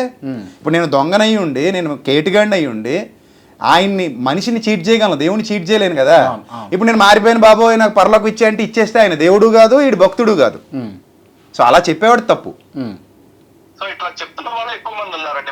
మరి అలా చెప్పడం. ఇప్పుడు నిజమైన మారు మనస్సు, నిజమైన మారు మనస్సు, నిజమైన పశ్చాత్తాపం, నిజంగా రిపెంటెన్స్ అనేది వచ్చి వాడు నిజంగానే కృంగిపోతే నెక్స్ట్ లైఫ్ ఎలా ఉంటుందంటే గొంగళ పురుగులోంచి సీతాకోక చిలుకగా మారినట్టు వర్ణశోభితంగా ఉంటుంది. ఆ వర్ణశోభితమైన జీవితం ఎలా ఉంటుందంటే 10 మందికి ఉపయోగపడుతూ 10 మందికి మేలు చేస్తూ ఉంటుంది తప్ప నెక్స్ట్ లైఫ్ అనేది క్రిస్టియానిటీలో లేదు కదండి. ఆఫ్టర్ డెత్ కదా ఉంది. విజయప్రసాద్ రెడ్డి ఇక్కడ రిపెంటెన్స్ వచ్చిన తర్వాత గురించి మాట్లాడుతున్నాను. లలిత్ గారు, నేను అనే నెక్స్ట్ లైఫ్ ఇక్కడ రిపెంటెన్స్ వచ్చిన తర్వాత, మారు మనసు పొందిన తర్వాత లైఫ్ గురించి మాట్లాడుతున్నాను. రిపెంటెన్స్ వచ్చింది, రిపెంటెన్స్ పొందామని చెప్తున్న పాస్టర్సే మాస్టర్ వృత్తిలో ఉంటున్న వాళ్ళు అత్యాచారాలు చేస్తున్నారు, దొంగతనం. ఇందాక వరకు అదే మాట్లాడుకున్నామండి. లలిత్ గారు ఒక మాట అండి, ఒక మాట. ఈవెన్ నా మీద ఇప్పుడు దాకా క్రిస్టియన్స్ కేసులన్నీ కూడా తప్పుడు కేసులే. ఎందుకంటే మత ప్రచారాన్ని అడ్డుకున్న సందర్భంలో కేవలం మత ప్రచారాన్ని అడ్డుకున్నాడని కేసులు పెట్టాల. ఇప్పుడు లలిత్ గారు అలాంటి వాళ్ళు హిందూ మతంలో లేరా? బొచ్చుడు మంది ఉన్నారు కదా. ఈ వాదనలు ఇలా కాదండి. లలిత్ గారు దయచేసి ఏమనుకోకండి. నేను మీకు కుదిరితే, అదే విధంగా విజయప్రసాద్ రెడ్డి గారు కుదిరితే ఇద్దరిని కలిపి కూర్చోబెట్టి డిబేట్ కు ప్లాన్ చేద్దామండి. థ్యాంక్ యూ అండి. థ్యాంక్ యూ లలిత్ గారు. ఏదో రోజు కలిసి మాట్లాడదాం తప్పకుండా. థ్యాంక్ యూ అండి. Thank you. Right, thank you అండి. రైట్. ఇప్పుడు అన్ని మతాల్లో ఉన్నారు కదా దొంగలు. పాస్టర్లు అంటాడు ఏంటి ఆయన? హిందూ మతంలో లేరా నకిలీ బాబాలు, దొంగ బాబాలు బోచ్చుడు మంది ఉన్నారు. బోలే బాబా అనేటోడు మట్టి కోసం చచ్చిపోయారు అందరూ, ఎవరు మాట్లాడలేదు వీళ్ళు. ఆయన ఒక మాట అన్నాడు లలిత్ గారు, క్రిస్టియానిటీలో ఎవరైనా తప్పు చేస్తే విజయప్రసాద్ రెడ్డి గారు ఖండిస్తాడు, అది నాకు నచ్చింది అన్నాడు ఆయన. మరి బోలే బాబా అనేటోడు మోసగాడే కదా. ఎంతమంది మట్టి కోసం వెళ్ళి తొక్కి చచ్చిపోయారు కదా, వేలాది మంది. ఆ మాయలో మరి వీళ్ళందరూ కలిసి ఖండించాలి కదా. ప్రక్షాళన, ఇప్పుడు మన ఇంటిని మనం ప్రక్షాళన చేసుకోకుండా, మన ఇంటిని మనం శుభ్రం చేసుకోకుండా ఎప్పుడు ఎదుటోడు గురించి ఆలోచించడం ఏంటి? తప్ప కదా అది. కానీ అంటే ఈ వ్యవస్థలో ఏముందనంటే ప్రశ్నకు ప్రశ్న సమాధానం ఎప్పటికి కాదు. నేను సమాధానం ఇచ్చాక ప్రశ్న అడిగా, సమాధానం చెప్పలేకనే ప్రశ్నలు అడుగుతారు. నేను అలా అడగలేదు కదా. ఆయన అడిగిన ప్రతిదానికి సమాధానం ఇచ్చా. మీరు కావాలంటే ఆన్ రికార్డ్ ఉంది చూసుకోండి. ప్రతిదానికి సమాధానం ఇచ్చాక కూడా ఆయన ఇంకా ఎక్కడెక్కడికో వెళ్తున్నాడు. ఆయన నాది అయిపోయాక ఆయన కొత్త ప్రశ్న వేస్తున్నాడు. రైట్. నేను ఇప్పుడు కాల్ కట్ అయిపోయింది. నేను ఇప్పుడు అడుగుతా ఉన్నా, మీరు డిబేట్ కి సిద్ధమా లలిత్ కుమార్ గారు? ఎవరితో అయినా. కానీ ఇక్కడ నేను ఒక విషయం మీకు ఒక ఆన్సర్ ఇవ్వాలి. నేను డిబేట్ కూర్చుంటే వాళ్ళ గ్రంథాల్లో ఉన్న వాటి గురించి కూడా నిస్సంకోచంగా మాట్లాడాల్సి వస్తుంది. మీరు మాట్లాడాలా? పాయింట్ వినండి. ముందు నిస్సంకోచంగా మాట్లాడేయాలి. అలా మాట్లాడినప్పుడు కొంతమంది హైందవ సోదరులు నొచ్చుకుంటారు. అరే వీడు మా గ్రంథాల్లో ఉన్నవన్నీ బయట పెట్టేస్తున్నాడు, మాట్లాడుతున్నాడు అని నొచ్చుకుంటారు. ఇప్పుడు నేను అలాంటి డిబేట్ చేసే ముందు ఈసారి నేను తీసుకున్న నిర్ణయం ఏంటంటే, ఒక వీడియో పెడతా యూట్యూబ్లో. ఈ క్రాంతి అనే ఆయన లలిత్ కుమార్ని లేకపోతే ఎవరినో తీసుకొచ్చి నాకు డిబేట్ పెడతానని అన్నాడు. నేను వస్తున్నాను, ఐఎమ్ అగ్రి విత్ అయితే నేను ఇప్పుడు ఓపెన్గా చాలా విషయాలు మాట్లాడాల్సి ఉంటుంది. పురాణాల్లో కానీ గ్రంథాల్లో కానీ చాలా విషయాలు ఓపెన్గా మాట్లాడాల్సి ఉంటుంది. మీ దేవుళ్ళ గురించి కొన్ని కార్యాలు ఉన్నాయి మీ గ్రంథాల్లో, ఓపెన్గా నేను మరి చెప్పాల్సి ఉంటుంది. విత్ రెఫరెన్సెస్తో చెప్తాను, కల్పితాలేం కదా, నిజాలే రాయబడినవే చెప్తాను. అలా చెప్పినప్పుడు మీరు నా మీద ఏ ద్వేషం పెట్టుకోనని మాట ఇస్తే అప్పుడు మాట్లాడతా అని నేను చెప్తాను. అంటే భయపడుతున్నారు, భయం అంటారు దాన్ని, ఇబ్బంది పెడతారేమో అని. తర్వాత ఆ భయం ఉంటేనే అసలు ఎక్కడైనా ఉంటా, అసలు కృష్ణుడా క్రీస్తు డిబేట్కి వెళ్తానా? నేను ఆలోచించేది నా బంధువుల గురించి. భయపడను, బాధపడతారు వాళ్ళని. మీకు అర్థమైందా? నేను వాళ్ళకిలాగా రాధా మనోహర్ దాసు లాగా, ఇప్పుడు రాధా మనోహర్ దాసు బొకడా బైబిల్ అన్నాడు మొన్న ఎక్కడో కూర్చొని. నేను అనలేను అలాగా. అతనికంటే మొండినా కొడుకుని ఒక రకంగా చెప్పాలంటే, మన భాషలో చెప్తున్నా. సో నేను అన్న అలాగా. ఎందుకంటే నేను ఒక మనిషిని మనిషిగా చూడాలి, అతని విశ్వాసాన్ని గౌరవించాలనుకున్నప్పుడు నేను అతని గ్రంథాన్ని కానీ అతని దేవుళ్ళని కానీ దూషించకూడదు. నేను మొన్న కూడా ఒకటే చెప్పా, మా నాన్ననంటే నాకు ఎంత కోపం వస్తుందో మీ నాన్ననంటే మీకు అంతే కోపం వస్తుంది. మీ నాన్నని నేను గౌరవించినప్పుడు మా నాన్నని మీరు గౌరవిస్తారు కదా. కానీ మీరు పద్దాక మా నాన్నని బూతులు తిడుతున్నారంటే సహనం చచ్చిపోయినప్పుడు నేను ఏం చేయాలి? మీ మీద మాత్రమే యాక్షన్ తీసుకోవాలి నేను. కానీ ఇలాంటి డిబేట్లు ఎలా ఉంటాయంటే మొత్తం హైందవ సమాజం అంతా లలిత్ కుమార్ వైపు వెళ్ళిపోద్ది. అప్పుడు వాళ్ళందరికీ విజయప్రసాద్ రెడ్డి శత్రువు అవుతాడు. మొత్తం క్రైస్తవ సమాజం అంతా నా పక్క వచ్చేస్తుంది, లలిత్ కుమార్ శత్రువు అవుతాడు. ఇది అవసరమా? రేపొద్దున మన పిల్లలు కొట్టుకు చావాలా? అదా మన ఉద్దేశం? కత్తులు తీసుకుని క్రాంతి కొడుకుని నా కొడుకు నరికి, నా కొడుకుని క్రాంతి కొడుకు నరికి, నేనేం చెప్తా అంటే అది మంచి పద్ధత? దీంట్లో అంటే ఒక డిబేట్ కానీ ఎవరైనా కూడా వాట్ ఎవర్ బి, అంటే క్రైస్తవ సోదరులు కావచ్చు, హిందూ సోదరులు కావచ్చు, ముస్లిం సోదరులు కావచ్చు, ఒక సబ్జెక్ట్ లాగా తీసుకొని దాంట్లో ఉన్న అంశాలను నేర్చుకోవడంలో అది తప్పులేదు. అలాగైతే ఓకే. పర్సనల్ గా తీసుకొని ఇప్పుడు నేనేం చెప్తానంటే, నేను ఇన్నాళ్ళ నా క్రిస్టియన్ పరిచర్యలో ఏ దేవుణ్ణి దూషించలా. గతంలో కొన్ని పరుష పదజాలము ఉపయోగించి కొంతమంది మనుషుల్ని గురించి మాట్లాడినప్పటికీ ఓకే దేవుళ్ళను దూషించటం కానీ ఇలాంటివి చేయడానికి నేను ఇష్టపడలా. 1-2 సందర్భాల్లో మనుషుల గురించి మాట్లాడా. మనుషుల మీద కోపం వచ్చి నేను కూడా మీ దేవుడిని ఎలాగంటే నువ్వేం చేస్తావరా అని అడిగా. అప్పుడు కూడా నేను సారీ చెప్పి అలా అనకూడదని. ఇప్పుడు మీ రాముణ్ణి లేకపోతే ఏదో పనుడని, మీ కృష్ణుడిని ఏదో మా కారు డ్రైవర్ అని నేను పోలిస్తే నీకు ఎలా ఉంటుందరా, నొప్పుకుండదా అని అడిగా. మా ఇంట్లో పనుడని మీ దేవుడిని అంటే నీకు నొప్పుకుండదా అంటానరా, నువ్వు రాస్తావా దాన్ని, తప్పు కదా అని అడిగా ఒక అతన్ని. నాకు దానికే బాధేసింది. అలా అని ఉండాల్సింది కాకు, తప్పురా బాబు, అలా అనకూడదు. వాడేదో గడ్డి తిన్నాడని నేను మళ్ళీ అంత పౌరుషంగా మీ దేవుడిని నేను ఇలాగంటే నువ్వేం చేస్తావని అడగటం తప్పే కదా అని నేను రియలైజ్ అయ్యి సారీ చెప్పాల్సిన పరిస్థితి వచ్చింది. ఎవరు నన్ను అడగలే, నా అంతటి నేనే ఫేస్బుక్లో పోస్ట్ పెట్టా. ఓకే, ఎవరికైనా ఒక ఏమన్నా ఒత్తిడి కాల్స్ ఏమైనా వచ్చినాయో? లేవడరా, నాకు ఎవడ చేయడం అలాగా. రైట్ ఓకే, చెప్పి పాయింట్ ఏంటండి, అలాగే ఎవరన్నా మీరు ఏమైనా బాధపడితే నా తమ్ముళ్ళారా అన్నలారా మన్నించండి రా నాయన, నా ఉద్దేశం అది కాదని కూడా చెప్పాల్సి వచ్చింది గత 4-5 సంవత్సరాల కిందట. ఓకే, నేను ఏమంటానంటే, ఇప్పుడు నా బంధువుల్లో ప్రాణం నేనంటే వాళ్ళకి మీరు నమ్మాలి, నేనంటే ప్రాణం ఇచ్చేస్తారు వాళ్ళు. మా బావలు, మా బంధువులు అందరూ కూడా మేమందరం అంత క్లోజ్ ఉంటాం. పనికి పని వచ్చిందంటే పక్క వచ్చి నిలబడతారు వాళ్ళు. ఇక్కడ మతాలు గిత్తాలు ఉండవు, ఎందుకంటే నేను వాళ్ళ రక్తం. So we are all one community. So కాబట్టి ఇక్కడ ప్రాబ్లం ఏంటంటే, ఈ డిబేట్లు జరిగినప్పుడు, ఇప్పుడు డిబేట్లు జరగకుండానే చాలా వీడియోలు పెడుతున్నారు వీళ్ళు. బైబిల్ని తిడతారు, యేసుప్రభుని తిడతారు, నోటుకొచ్చినట్టు వాగుతారు. అలా డబ్బులు వస్తున్నాయేమో నాకు తెలీదు. అది తప్ప కదా మీరు చెప్పండి క్రాంతి గారు, తప్ప కదా మీరు చెప్పండి? ఎవరు చేసినా తప్పే కదా అది. నేను ఎప్పుడు ఏ దేవుణ్ణి దూషించను. మా ఇంటికి మొన్న రాముడి జెండాలు కట్టారు, రే తీసేయండి అంటే తీసేస్తారు. వెలంపేట రామాలయం ఓపెనింగ్ అయింది, వెలంపేటలో వెలమల రామాలయం. అది వాళ్ళు జెండాలు కట్టుకుంటున్నారు వీధిలో. నాకు తెలిసిన వాళ్ళే, నా పరిచయస్తున్న స్నేహితులు వాళ్ళు. అరే తమ్ముళ్ళు తీసేయండి రా, మా ఇంటికి కట్టకండి రా అంటే అలాగే అన్న అని తీసేస్తారు వాళ్ళు. కానీ నేను అలా కట్టుకుంటారు నాన్న మీ ఇష్టం అని. రాముడి జెండాలు మా ఇంటికి కూడా కట్టుకుంటూ హ్యాపీగా వీధంతా అలంకరించుకున్నారు వాళ్ళు. ఎప్పటికీ అలాగ ఉన్నాయి, పాతబడిపోయిన జెండాలు. జరిగి 2-3 నెలలు అవుతుంది. నేను ఏం తీయమని చెప్పలేదు వాళ్ళకి. నాకు అడ్డే ఉంది, బయట కట్టుకున్నారు ఎక్కడో చివర. నా తప్పే ఉంది, వదిలేశాను. అంటే నా భావజాలం అది. రైట్, గౌరవించాలి ఇతర మతాలను అనేది. రైట్, అంటే ఇప్పుడు నేను చెప్తా ఉన్నా కదా, ఇప్పుడు నేను ఏ దేవుణ్ణి దూషించను, ఏ దేవతని దూషించను, దూషించటం ఒప్పుకోను. అడిగే స్కోప్ మీకు ఉన్నప్పుడు పడే ఓర్పు కూడా ఉండాలి కదా మరి. రైట్, అట్లాంటి వ్యక్తులతో ఖచ్చితంగా లలిత్ కావచ్చు, లేకపోతే కరుణాకర్ సుగుణ కావచ్చు. ఈ మీడియా విధంగా నేను చెప్పేది ఏంటంటే, రాధా మనోహర్ దాసు చాలా దుర్మార్గంగా బైబిల్ గురించి మాట్లాడతాడు. అదే విధంగా నేను కూడా మాట్లాడితే అతను తట్టుకోలేడు. చాలా ఉన్నాయి గ్రంథాల్లో మీరు చెప్తే నంబర్ నేను చదివా, నా దగ్గర ఎవిడెన్సెస్ ఉన్నాయి.